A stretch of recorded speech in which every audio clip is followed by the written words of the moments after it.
Good to see you, man. It's been a while. How you doing, Dev? It has been. Good seeing you. Thanks for having me. I love how far you've come. It's been a pleasure to watch you play, become one of the great Suns of all time, become one of the great icons in sports in this market out of all sports altogether. I remember many years ago I sent you a photo. I was in Vancouver. I'm walking around, and there's this big, gigantic billboard in Vancouver about Devin Booker with a Nike shoe in him. And I remember I sent you the photo, and you're like, wow. And look at you now. You got your own signature shoe. You've got a new one coming out in the next few months. Tell me about the excitement of your new shoe and just having this great deal with Nike. I love it a lot. A little bit too much, I'd say. Yeah, the problem we're in right now is, I've been wearing the fit and feel pairs, they call it, which is like a sample pair to make sure. And I want to start the season in it. I've done a lot of workouts in it, but we still have not a lot, but a few book ones left that are still going to market. So we're still trying to find the right date, for sure before All-Star break, hopefully before New Year's. But yeah, I hope everybody feels the same way about it as I do. The book one took off because people felt like, hey, I could play in this, but then I could also casually wear it around because it looks so good. Yeah. You had to be very happy with how well it went. Yeah, that was the started initial plan, be able to transcend the court with it. And, a lot of people have tried it, but I think sometimes the shoe looks too technology advanced for somebody to wear off the court. And I think the book one hit it with the sweet spot in that regard. Devin Booker is our guest here on the Burns Gambo show. We just got done talking with Matt Ishby a second ago, and he mentioned you had the guys up to your place in Flagstaff, showing leadership, getting the team together. Tell me about how, with all the changes that have gone on, how you feel your role this year specifically might change with this roster and leading them. Yeah, I think that's probably the biggest part of it. Yeah. Always being the young guy on the team and it switching quick to, now I'm one of the oldest. And a lot of these guys, we have a lot of potential. We have a lot of talent. So it's my job to, communicate what's been successful for me. What I see around the league is being successful for other teams because the game is evolving and changing as we've seen. So, that's my main responsibility. But like I said, I like where we're at. I like the youth that we have. I like the energy that we have through the locker room. Do you feel like that's a responsibility that has changed for you given the changes that went down on the roster over the last few months? Yeah, I think the younger you get and with the experience that I've had and, how close I've been to it. So, just communicating that hurt, how much it would mean to this city, this fan base, is going to be important to set that tone early on. We've seen so many players, especially in the NBA, when things go south, they leave. You've been committed to this organization from day one. You've never asked for a trade. You've never wanted out. You keep re-upping. Why? Why do you stay here through the ups and downs, the highs, the lows? Why? I'd say I was embraced as an 18-year-old kid. Even when, I was definitely not playing my best, I was able to play through mistakes, learn through mistakes, been thrown in the fire, and people still support me. So, once the success came in 2021, you just felt, you felt the energy change. You felt that everybody seen me grow, into that type of player. So, I owe it to this city, this fan base. I still feel it's untapped. We need to bring a ring here, and that's my main objective. It was the bubble for us with Oubre and Rubio and Baines. So you guys went 8-0. It's like this could be something special. Chris comes. You had so many lean years when you were first here. Then you reached the mountaintop. You got to the NBA Finals. What was it like the last 2.5 years? What can you pinpoint as the struggles this organization had? Now, obviously, you changed a lot of players and coaches, but from being at the top to then struggling and not even making the play-in, to you, what happened?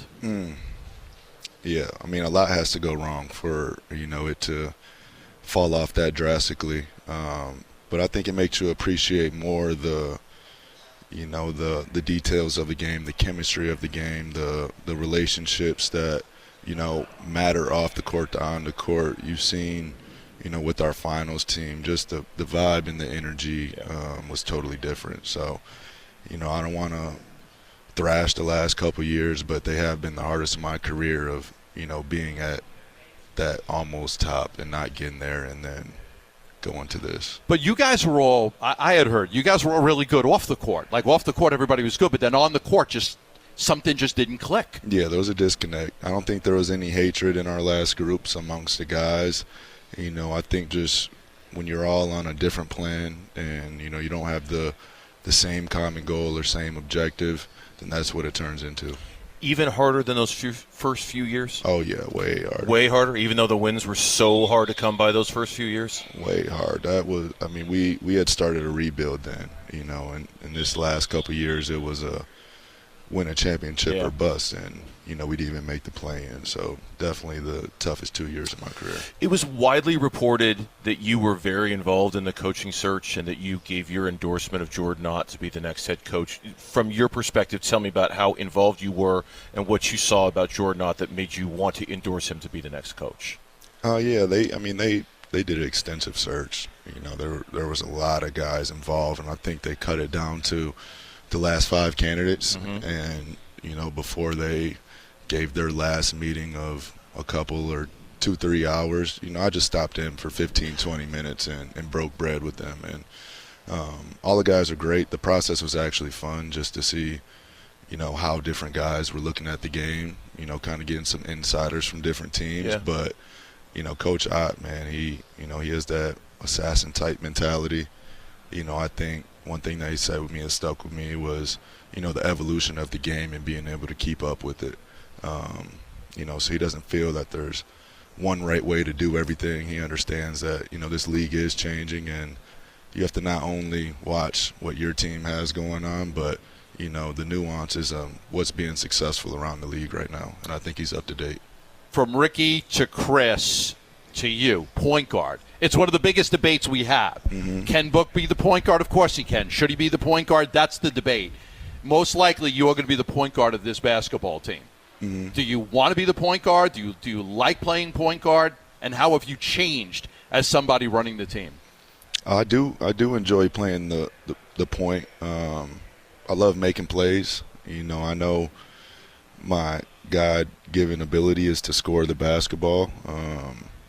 But, I can also set guys up. I think I've shown it over and over again, where I can make plays. And it starts with the scoring. Once you become a threat, you attract defenses and, you open up opportunities for everybody else, because it's going to take a team. It's going to take more than the starting 5, too, is what you've seen with Indiana and OKC. The deeper you are, the better you are, the longer runs that teams make. You've been around a lot of leaders, whether it was guys that were stars like Chris or just role players like JD, Jared Dudley. You're going to be asked to be the leader of this team. There's so many young players. Where are you? How have you matured as a leader? And are you ready to take on that role? I think I can relate with these guys. I'm not too old. I'm 5-6 years older than them, but I've already been communicating to them like the evolution. Like I keep talking about the evolution of the game that I've seen and what it's turned to, and the false summit we made to with the finals. That it starts literally right now. It started a month ago, and we've been in there.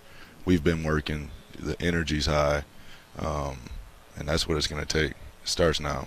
Last question, real quick. Is there one of the new players that you're excited about? Not more excited than the others, but that you've seen something in and you go, okay, watch out for this guy because he's going to be something?